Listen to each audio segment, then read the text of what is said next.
जिस जमहूरियत को हम किसी भी मुल्क की खुशहाली तरक्की की चाबी समझते हैं और उसका सरखेल जो है वो अमेरिका हुआ करता था। लेकिन जिस तरह से आहिस्ता आहिस्ता अमेरिका खुल रहा है तो पता चल रहा है कि हम जो यहाँ कहते हैं कि पैसे की गेम है, लेकिन अमेरिका में तो ये तो बहुत बुरी तरह और बुरी डर्टी गेम है। वहाँ किसी और मुल्क वाला का पैसा, उससे वहाँ के सियासतदान और पूरा इलेक्शन को ख़रीदा जाता है। अब आप देखें कि ये JD वान साहब जो हैं वो जिस कंपनी में थे 12 साल मुलाजिम, उस कंपनी ने पैसा लगाया। JD वान ने इलेक्शन जीता, आज नायब सदर है और वो कंपनी का मालिक जो है वो कहीं सफ़ीर है और उसके मुआहदे हुए हैं। जो भी इसमें आयल का मामला है या आपका ग्रीनलैंड का मामला है, वहाँ उस कंपनी का जो मालिक है उसका उसमें शेयर है, इंटरेस्ट है। तो ये काम जो है अमेरिका में चल रहा है। तो अमेरिका में पहले इसराइल जो है वो पैसा अमेरिका से लेकर वही पैसा इन्वेस्ट करके आज तक उसने ऐसे पंजे गाड़े हुए हैं कि पूरा अमेरिका एक गुलाम बना हुआ है। और वहाँ कंपनियों का आप अमल दखल देखें, वहाँ पैसे का अमल दखल देखें कि वहाँ कितना है। अभी जो सिर्फ न्यूयॉर्क के मेयर ने इस सिस्टम को क्या कहें तोड़ा है, मुश्किल है क्योंकि अभी ये सिस्टम तो टूटा नहीं है, डेंट डाला है। ये हम कह सकते हैं कि हल्का सा डेंट डाला है कि वहाँ उन्होंने पैसे के बुत को तोड़ के अवाम की ताकत से मेयर बना। लेकिन उसकी वैल्यू आप देखें कि सब ने घेर के रखा हुआ है, उस बेचारे की वो वैल्यू नहीं है। लेकिन ये हम ये समझते हैं कि ये बरसात का पहला कतरा है।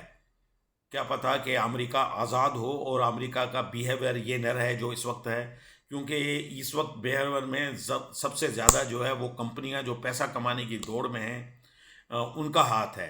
इसलिए अमेरिका जो है हर जगह जंगें भी करवाता है, वसाइल लूटता है, क्योंकि वो ज़्यादातर पैसे का फ़्लो जो है वो कंपनियों की तरफ चला जाता है, कंपनियों के मालकान की तरफ। तो अमेरिकी आवाम को भी वो चीज़ नहीं मिल पा रही। तो क्या पता अब अमेरिका की आवाम जो है वो कुछ बेहतर समझने लग गई है, तो वो इस पैसे के खेल को और ख़त्म करना पड़ेगा। हम अपने यहाँ रो रहे हैं, लेकिन सबसे बड़ा जो सरखेल है अमेरिका, उसकी हालत तो हमसे भी बहुत पतली है इस मामले में। ट्रंप है, ट्रंप के सारे अलाइज हैं, वो सारी बड़ी बड़ी कंपनियों के बिलियनियर हैं। ट्रंप सुबह एक ऐलान करता है, उनके शेयर यूं ऊपर चले जाते हैं, फिर दूसरे का ऐलान करता है, उसके शेयर चले जाते हैं। वो दे माल माल पे माल कमा रहे हैं। अब उनको इस बात की परवाह ही नहीं है कि भाई इसके हमारे इस मामले से कितने छोटे ममालिक में गरीब जो हैं वो भूखे मरेंगे, भूखे होगी। क्योंकि इस सारे सिस्टम में इंडिया हो, पाकिस्तान हो या ये सब कॉन्टिनेंट है, ये फंस गए हैं इस चक्रव्यूह में। हरमस बंद होने की वजह से वो इंडिया जो बढ़ के मारता था और इसराइल का सब बाप बनाया था जितने, उसको भी फर्टिलाइज़र नहीं मिलेगा। तो उसका भी आइंदा जो फसलें हैं वो डिले हो जाएंगी, अनाज का वहाँ भी मसला पड़ेगा। पहले ही बहुत गुर्बत है। तो यार छोटे ममालिकों के लिए तो मसला और बहुत ज़्यादा है, लेकिन अब बड़े ममालिक भी फंसे हुए हैं इस चक्कर में। तो अल्लाह ताला जो है रहम व करम फरमाए हम सब पे, और इस दुनिया की मुसीबत पे जो इसराइल की शक्ल में नाजिल है, अल्लाह ताला लानत करे। और इसे बद्दुआएं तो सब देते रहते हैं। वो एक हमारा मौलवी है, वो कहता है कि भाई कई सालों से हम बद्दुआएं दे रहे हैं, तो क्या कुछ हुआ?